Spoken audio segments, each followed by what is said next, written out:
Hi, it's a pleasure to have you here. Before we begin, make sure to subscribe to our channel and like this video. For years, I lived modestly, scraping together every extra peso I could manage. I skipped vacations, birthdays, and even new clothes, all to build a future for the only person who mattered, my son. When he finally found love and married, I poured every ounce of joy and hope I had into a surprise. On the morning after their honeymoon, I handed him a small box with a set of shiny keys. He looked at me, confused, and I simply said, "It's yours. The house is fully paid. A gift for your new beginning." His eyes filled with tears, and for a moment, I believed I had done the right thing. I didn't ask for anything in return, just to know he would be happy, secure, and finally independent. That house was supposed to be our family's next chapter. I imagined Sunday dinners, holidays with laughter, maybe even future grandchildren running through those halls. I gave it from the deepest part of my heart, proud of the life I had helped him start. Little did I know that gift would be the very knife he'd one day twist in my back. But that day, standing in front of that bright yellow door, I only felt peace.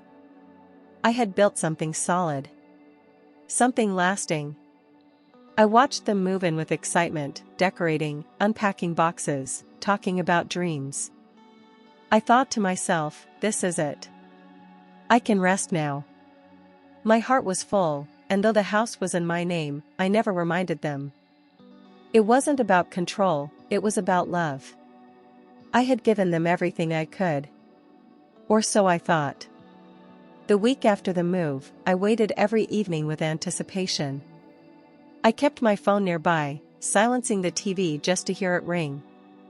I imagined my daughter-in-law calling, cheerful and warm, saying, "Come over, Mama, dinner's ready." But no invitation came. Just silence. On Friday night, a notification lit up my screen. My heart skipped a beat, thinking it was finally the moment. But when I opened the message, the words sliced through me, "Don't come to dinner. My wife doesn't want you there." That was it. No explanation. No apology. Just cold dismissal. My fingers trembled as I reread it, trying to make sense of the cruelty. Had I done something wrong? Was I too involved? Too present? I stood frozen in the kitchen, the smell of soup still in the air, the table set for 3 out of foolish hope. The world felt quieter, heavier. My son, the one I had carried through storms and sacrifice, had allowed someone else to shut the door in my face. I didn't know whether to scream or cry. Instead, I just stood there, blinking back the tears. All I had wanted was a simple dinner, a chance to see them happy in the home I gave. But now I wasn't even allowed in. It wasn't just rejection, it was erasure. And that night, something inside me shifted. I couldn't stop looking at the message. My eyes burned from staring at the screen, my mind looping those cruel words like a curse I couldn't escape. It didn't feel real. This was my son, the baby I rocked to sleep, the boy I defended through every schoolyard insult, the man whose future I had built brick by brick. And now, I wasn't wanted. My presence, my love, my sacrifice, all discarded in a single text. I sat on the couch, hands clasped tightly, heart pounding in my ears. My breath came short, like the room itself had turned on me. How could he allow this? How could she say such a thing? But most of all, how could he not defend me? The pain was unbearable, like a quiet explosion inside my chest. I wanted to believe it was a mistake, that he would call and say it was all a misunderstanding. But no call came. Just silence. The kind of silence that speaks volumes. I didn't sleep that night. I didn't eat. I didn't cry, not yet. I just sat there, numb and cold, in a house filled with memories that now felt like ghosts. Every photo, every corner, reminded me of what I gave, and how little it meant to them. It wasn't just a dinner I was denied. It was my place in his life. That night, I didn't cry, I hardened. I walked quietly to my desk, pulled out the folders where I kept all their bills, receipts, and notes from years of sacrifice. My hands moved with calm determination, canceling the automatic bank transfers I'd set up to pay their mortgage insurance, the electricity, the water. I logged into the account where I recharged their grocery card every week and disabled it without a second thought. One by one, I removed myself from the life I had helped them build, brick by emotional brick. The silence in the house was deafening, but in that silence, I heard the whisper of my own strength returning. There were no screams, no dramatic breakdowns. Just stillness, like the calm before a storm that had already passed through. I closed the folders, turned off the lamp, and sat back in my chair. I realized I had been so busy being their support that I had forgotten how to stand for myself. That night, I made a vow: I would never again beg for love I had already earned. The pain hadn't vanished, but it had transformed into clarity. And clarity is the beginning of dignity. The next morning, I called the contractor who was scheduled to renovate their kitchen next week.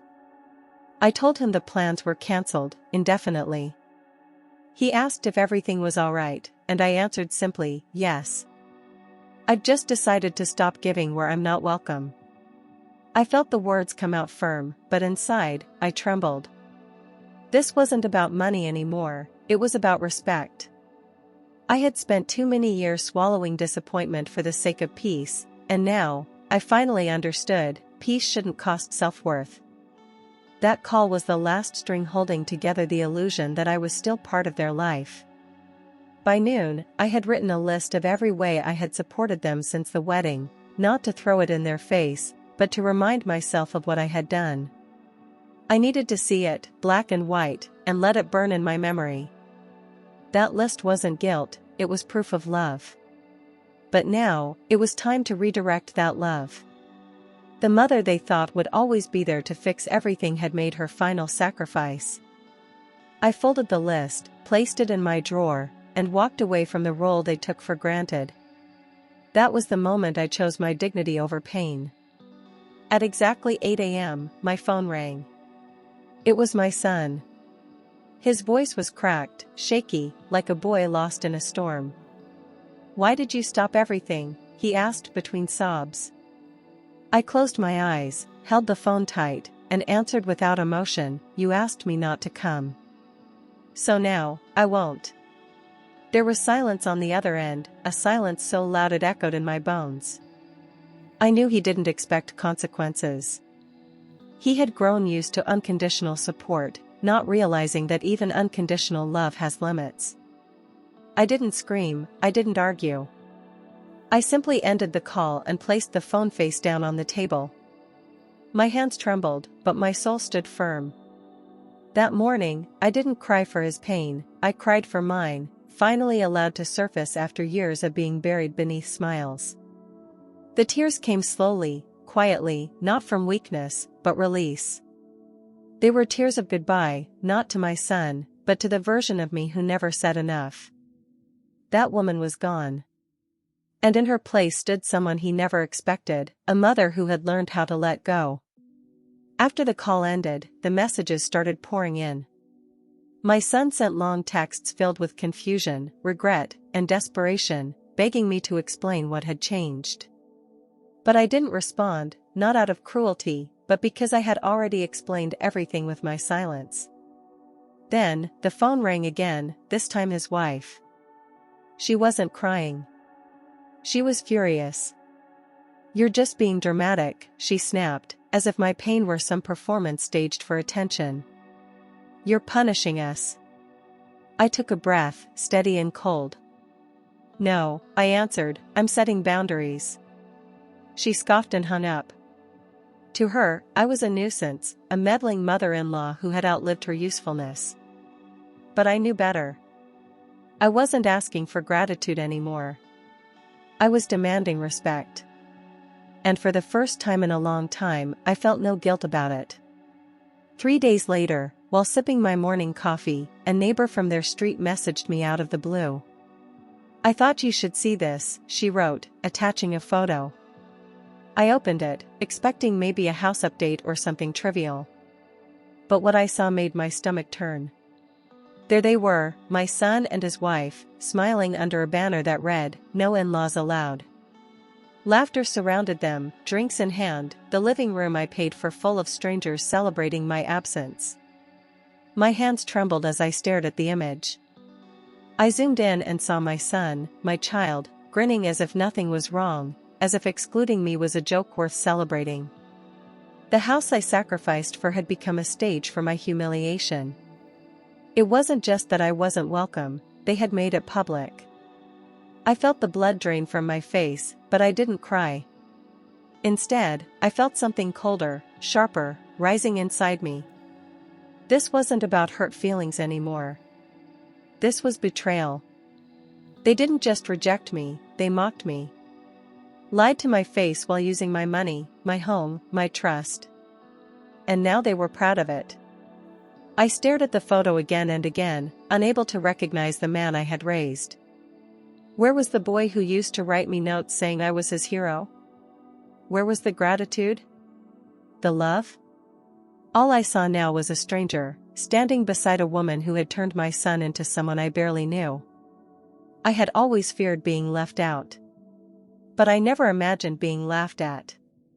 I sat on the edge of my bed, gripping the phone so tightly my knuckles turned white.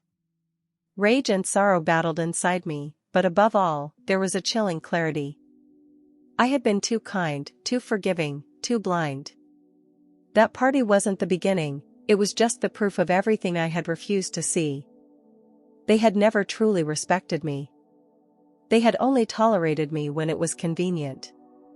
And now that I had stepped back, they showed their true colors under bright party lights. I sat alone in the living room that evening, surrounded by old photo albums I hadn't touched in years. Each picture brought back a moment of sacrifice, Christmases where I gave him the only gift I could afford, birthdays where I skipped meals to buy him cake, winters where I went without heat just so he could have new shoes. I remembered the way he used to hug me tight, calling me his guardian angel. Those memories once brought comfort, but now they felt like cruel reminders of a love given without boundaries. I stared at one photo longer than the rest, his graduation, the pride in my eyes, the joy on his face. But now, all of it felt empty. Every good memory was stained with the pain of what he'd allowed to happen. The years I spent building him up had only taught him how to take, not to love. I had once believed that a mother's love could fix anything, that my giving would one day be returned with care. But instead, it had become expectation. And the warmth that once filled my chest now burned with bitterness. My love wasn't a gift to them, it had become invisible. I closed the album and whispered to the silence, "No more." The next morning, I called my lawyer. I had never intended to take the house back, not really. It was always meant to be theirs, formally gifted on their first anniversary. But now, everything had changed. The deed was still in my name, and I wasn't going to let them continue living a lie under a roof I had built with love and sacrifice. I explained the situation, sent the screenshots, the photos, and the messages. My lawyer didn't hesitate. "We'll start the process today," he said firmly. For the first time in months, I felt something close to relief. This wasn't revenge, it was justice. I had spent so long giving without asking for anything in return, that I had forgotten my own worth. Taking the house back wasn't about punishing them, it was about reclaiming the dignity they tried to erase. My heart still ached, but now it beat with purpose. I was no longer the silent mother behind the curtain. I was the woman who had written every check, signed every paper, and I was taking back control. 2 weeks later, I arrived unannounced at the house with my real estate agent. I watched as my daughter-in-law opened the door, her face going pale the moment she saw me standing there. My son appeared behind her, panic spreading across his expression. "Mom, what are you doing?" he asked, rushing out. I didn't flinch. "I'm here to reclaim what's mine," I answered calmly, handing my agent the keys. She stepped inside and began taking notes, inspecting each room with professional detachment. My daughter-in-law stood frozen, unable to speak, while my son trailed behind me, stammering excuses. "You can't just take the house," he said, eyes wide with disbelief. But he was wrong. I could, and I was. This wasn't an act of anger. It was an act of liberation. I had given them comfort, love, and stability, and they responded with exclusion and mockery. Now they would learn the cost of taking love for granted. And this time I wasn't asking for permission. The eviction papers were delivered the next morning, sealed and official. They had 30 days to vacate the property. My son showed up at my door that same evening, tears streaming down his face, begging me to reconsider. "We have nowhere to go," he sobbed, hands shaking. I looked at him and, for a moment, I saw the little boy I once held so close. But then I remembered the dinner I wasn't invited to, the party in my house that mocked my existence. I kept my voice steady and asked, where was that concern when I had nowhere to eat? He broke down completely, collapsing into a heap of apologies and regret. But I didn't reach out. I couldn't. Because this wasn't about shelter, it was about consequences. I had loved him with every fiber of my being, but love without respect is poison. And I refused to drink from that cup any longer. I didn't want revenge. I wanted recognition. And if this was the only way he would learn it, then so be it. A few days later, while organizing old boxes in the attic, I stumbled upon something I hadn't seen in years. It was a small leather notebook, worn at the edges, filled with my late husband's handwriting. On the very first page, in bold strokes, he had written, "Don't let anyone treat you like less, not even our own blood." I pressed the notebook to my chest and closed my eyes, feeling his presence as if he were whispering directly into my soul. That sentence cut through every doubt, every lingering hesitation I had. He had seen this coming, long before I had the courage to face it. I sat there on the wooden floor, surrounded by dust and memory, and let the silence comfort me. This wasn't just about one betrayal. It was about years of being taken for granted, of being expected to give without being seen. That message from the past wasn't just a reminder, it was a blessing, a final act of protection from a man who had always loved me with clarity. I felt something shift inside me. Not anger. Not sadness. Just strength. And that strength would carry me through whatever came next. Word spread quickly. My siblings started calling, one after the other, their voices laced with judgment and disbelief. "How could you do this to your own child?" they asked, as if I had burned down his life without cause. He had twisted the story, told them I was cruel, unstable, that I had kicked him out for no reason. But I didn't defend myself, not at first. I let them speak, let them throw their stones, even though not one of them had lifted a finger to help me through the years I sacrificed everything. Then, I sent them the screenshots. The party photo. The message he wrote. Silence. Not one apology. Not a single word of regret. But also, no more accusations. That was enough for me. I didn't need them to agree, I just needed them to stop pretending they understood. Blood might be thick, but truth is thicker. I had been painted as the villain, but now the brush was in my hands. I wasn't chasing love anymore. I was demanding truth. And if that meant losing the illusion of family, I was willing to pay that price. Just when the weight of everything threatened to crush me, an old friend reappeared like a light in the fog. Lydia had always been the kind of woman who spoke with truth, never flattery. When she heard what had happened, she came straight to my door with a warm meal and open arms. "You've done enough for everyone else," she said. "Now let someone take care of you." I resisted at first, still holding on to pride like armor. But she saw through me. "Move in with me," she offered, "and let them feel the emptiness your kindness once filled." I packed lightly, only what I needed, and left behind the silence of my own house with a strange mix of sadness and relief. Lydia's home was small, full of books, tea, and the kind of quiet only real peace brings. She didn't ask questions every day. She didn't pry. She just let me be. In her company, I began to breathe again, not as someone's mother, not as someone's provider, but as a woman who had earned rest. And somehow, through the simplest moments, I began to remember that I still mattered.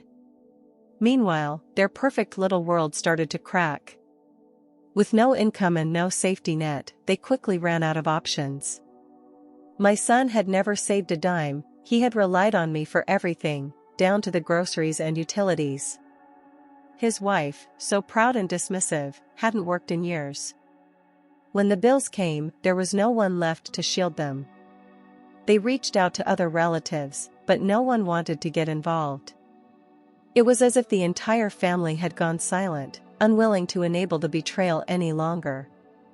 The house officially went on the market, and the agent scheduled viewings. Strangers walked through the rooms where I once imagined family dinners and holiday joy. My son and his wife, still living there, were forced to face every curious look, every quiet judgment. Their social circle began to shrink as whispers spread. They were no longer the golden couple, they were the ones who had pushed away the hand that fed them. And the fall from comfort was swift, brutal, and deserved. One afternoon, during a scheduled tour, a potential buyer arrived while my son was still in the house. The real estate agent, unaware or simply honest, explained the situation in front of everyone. Yes, this property was owned by his mother. She paid for everything. But he pushed her away before she officially gifted it. The words echoed through the hallway like thunder. The buyer blinked in disbelief and glanced at my son, who stood frozen, stripped of his pride in the place he once called home. "I don't support people who treat their family like that," she muttered before walking out. Humiliation painted his face like a mask he couldn't remove. He didn't run after her. He didn't argue. For the first time, he had no defense. He was forced to see himself through the eyes of a stranger, and what he saw wasn't flattering. His wife stood behind him, arms crossed, her silence louder than any scream. This wasn't just a lost sale, it was the unraveling of the fantasy they had built on my back. The world no longer clapped for their performance. The curtain had fallen. One morning, I opened the front door to find a single envelope resting on the mat. There was no name on the front, but I knew the handwriting instantly, it was my son's. My hands hesitated as I picked it up, unsure if I wanted to open another wound or close one.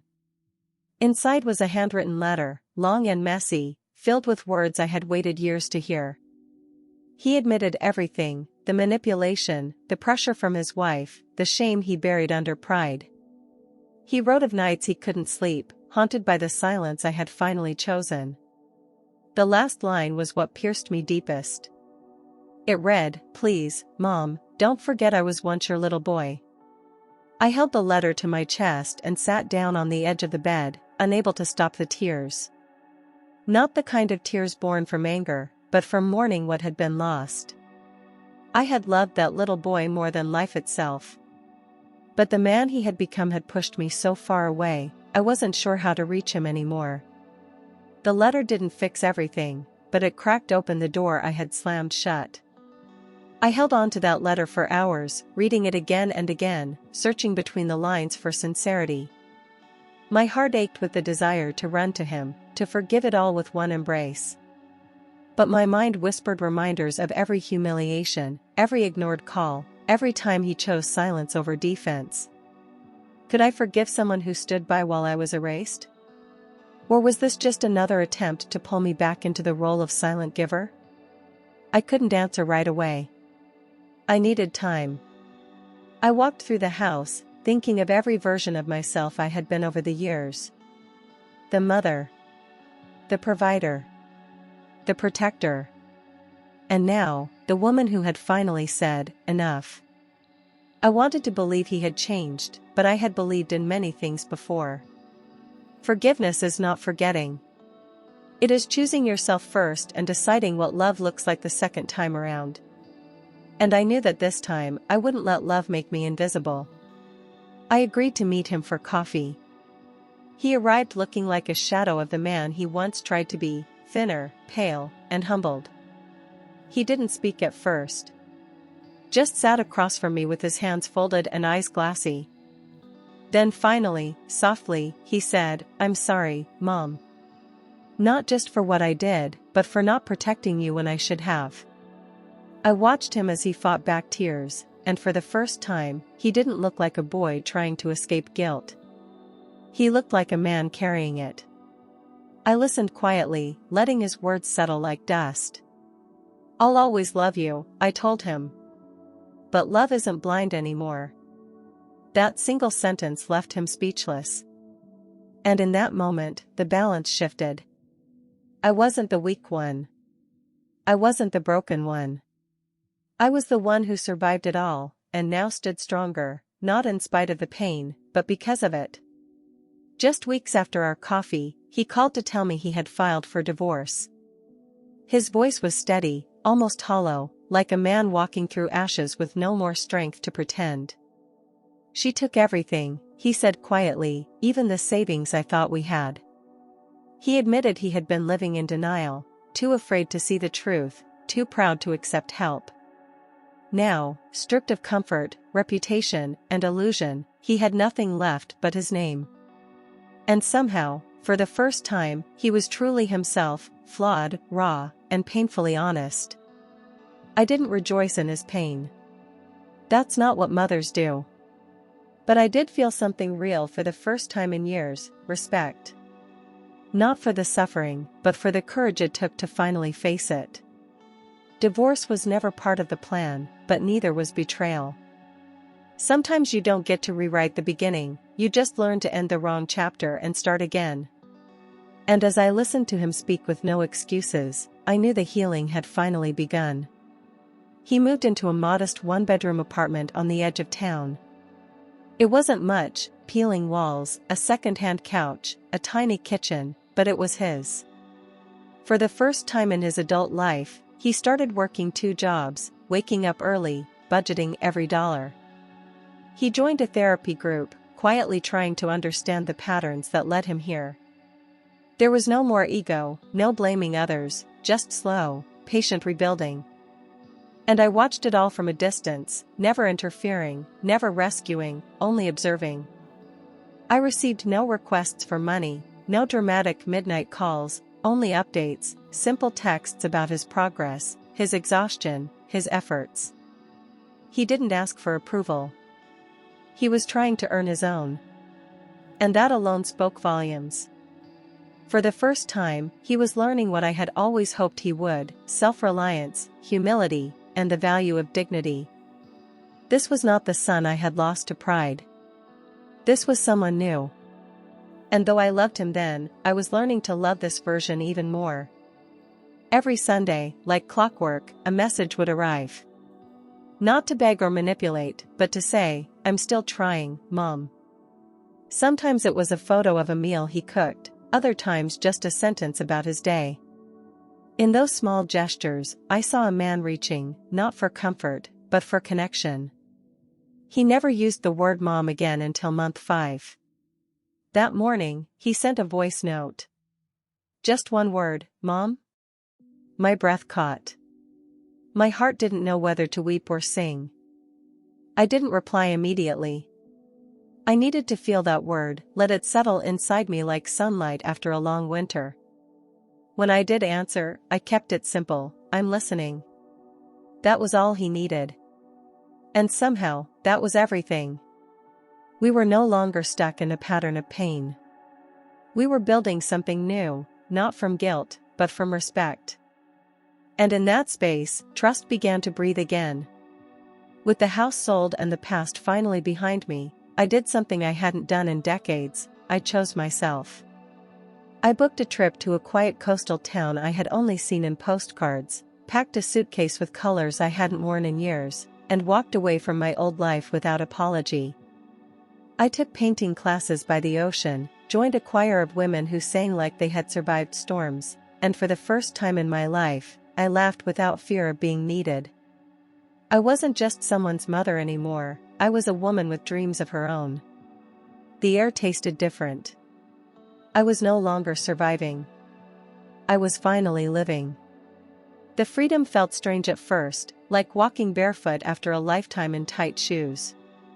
I missed him sometimes, but not the pain. I missed the idea of what we were, not what we became. And I let myself feel those things without shame. I had earned this peace. Every step I took, every new class I joined, reminded me that I was more than the love I had given, I was also worthy of receiving it. And this time, the love I gave would begin with me. A year passed before the next turning point.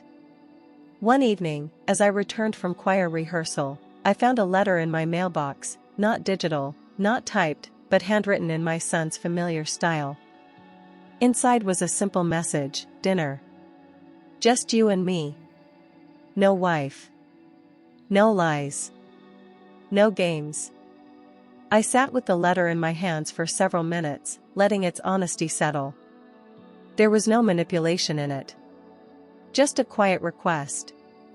A chance, perhaps, to meet again, not as mother and child caught in a storm, but as two people trying to rebuild from the wreckage. I didn't answer right away. I let the letter rest on my nightstand for 2 days before deciding. Then I sent him one word: yes. The following Friday, I arrived at his tiny apartment, unsure of what I'd find. There was no fancy setup, no prepared speech. Just a small table, 2 chairs, and a single pot of soup on the stove. He greeted me with a nervous smile and opened the door wide. And for the first time in years, I stepped into his world, not to give, not to fix, but simply to be seen. We ate in silence at first, spooning soup into mismatched bowls and avoiding the ghosts in the room. But then he looked up, tears brimming in his eyes, and whispered, "I lost everything, but maybe I needed to understand what you are really worth." That single sentence unraveled the tightest knots inside me. Not because it erased the past, but because it acknowledged it. I didn't rush to forgive. I didn't pretend the pain hadn't existed. But I reached out and touched his hand across the table, and in that small gesture, something fragile and real began to mend. He didn't ask me to move back into his life. He didn't make promises. He simply said, "I want to earn your trust again." And I believed him, not because I was naive, but because I had finally become strong enough to listen with both heart and reason. That night, we talked like two souls who had seen too much and survived it. The past sat with us, but it didn't control us. And in that quiet, humble dinner, we found the beginning of something neither of us had expected: peace. That night, as I walked home from my son's apartment, I felt a strange sense of calm. I had forgiven him, not because he asked me to, but because I chose to free myself from the weight of the past. Still, I made a quiet promise to myself: never again would I lose my voice in the name of love. Forgiveness is not the same as forgetting. I would no longer confuse sacrifice with self-erasure. This time, I would love him with my eyes open. Over the following weeks, we spoke more. Slowly, without rushing, without pretending that all was healed. He learned to ask instead of assume. I learned to say no without guilt. We weren't rebuilding what was lost, we were creating something new from the ashes. And I made it clear, respect is now the price of entry to my heart, and that price will never be lowered again. My son rebuilt his life one choice at a time. He got a promotion at work, reconnected with friends he had abandoned, and started volunteering at a local shelter. He no longer showed up with expectations, he showed up with intention. He visited me once a week, not to ask, not to take, but simply to be present. We would talk over coffee, laugh about old memories, and sometimes sit in silence, comfortable and whole. There were no grand declarations, just a quiet, steady presence. And that, I realized, was the real happy ending: not perfection, not a flawless reunion, but a relationship built on truth and effort. He was no longer my burden, my project, or my regret. He was my son again, not the child I once protected at all costs, but the man who had learned to stand beside me. We still had scars, but now they were reminders of strength, not shame. And in that shared honesty, we finally found peace. I no longer wait by the phone. I no longer ache to be invited or noticed. I wake up and breathe without heaviness, move through the world with a heart that belongs to me first. I take long walks. I sing in the choir like every note is a declaration of my survival. I look in the mirror and see someone I admire, not because she gave everything away, but because she finally learned to keep something for herself. I am no longer just a mother. I am a woman reborn. People ask if I've truly forgiven, if I would do it all again. The answer is simple: I forgive, but I remember. I would love again, but never at the cost of my own worth. I have learned that true freedom doesn't come from others changing, it comes from choosing yourself and never apologizing for it.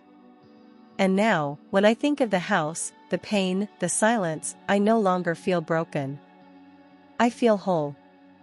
Because I remembered who I was, and that changed everything. I now live in a quiet home by the coast, far from the chaos of that old neighborhood, yet close enough that my son can visit when he chooses. There's a rose bush outside my kitchen window that blooms without fail every month, as if to remind me that healing isn't loud, it's patient. I spend my mornings with tea, sunlight, and silence, not waiting for anything, just being present in a life I finally own. I write letters to myself, not because I need answers, but because I finally have a voice I respect. Peace doesn't always come wrapped in comfort, it comes from choosing peace every single day. And that's what I do now. Daily. Quietly. Fiercely. My son visits every Sunday like clockwork, and every visit feels like a new page. We no longer revisit the past unless it's to honor what we've survived. Sometimes he brings flowers. Sometimes he brings stories. But what he brings most is consistency, and that, more than any apology, is how trust is restored. We don't pretend things are perfect. We've simply made space for what's real, and that's more sacred than perfection will ever be. He once asked me, "Do you think I still deserve your love?" I looked at him and said, "You don't have to deserve love. You have to respect it." That changed something in him. He no longer chases validation, he listens. And I no longer pour myself empty to prove my worth. We meet halfway now. And that's what makes it beautiful. Not dependency, not guilt, mutual presence. As for his ex-wife, I no longer ask or wonder. Some people leave our lives the moment they reveal who they truly are. I no longer need closure where I've already found peace. I wish her growth, far from me. Because not everyone deserves to witness your healing, especially those who rejoiced in your pain. I've made peace with the fact that some chapters end with a slammed door, not a gentle goodbye. And that's okay too. Lydia, my dear friend, remains a pillar in my life. We still share afternoon tea, still walk together, still laugh at the absurdities of aging and womanhood. She's my reminder that friendship, when honest and unconditional, can save you in ways families sometimes never will. We hold space for each other, not out of duty, but out of choice. That kind of loyalty doesn't fade. It deepens. Grows stronger with time. Becomes part of your backbone. Sometimes, I speak with other mothers who feel used, erased, taken for granted. I tell them what I had to learn the hard way: you can love fully and still walk away. Boundaries aren't barriers to love, they are the very structure that makes real love possible. Being a mother doesn't mean sacrificing your soul. It means guiding, loving, and letting go, when needed. And if no one ever said it to them, I say it now: you matter too. I kept the letter he wrote me, the one that said, "Don't forget I was once your little boy." It sits in my drawer, not as a wound, but as a milestone. A reminder that the boy did return, changed, remorseful, and ready. but more importantly, that I returned to myself first. Before the forgiveness. Before the reconciliation. Before anything else, I chose me. And that choice saved everything. People now ask me if I ever miss the old life, the giving, the hosting, the sense of being needed. I tell them no. What I miss is not the role I played, but the woman I forgot I was. And now that I've found her again, I refuse to lose her. I love being a mother. But I love being a whole woman more.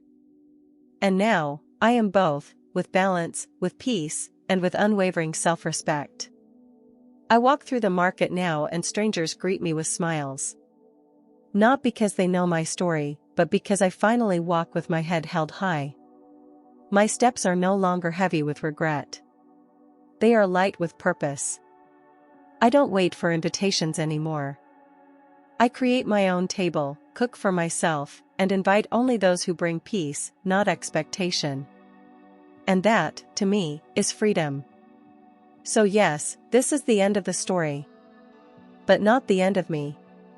I am still growing, still healing, still loving, but with intention, not obligation.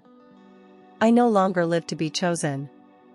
I choose myself, every day, with the same love I once gave away so easily. And that has changed everything. I am not just free. I am whole.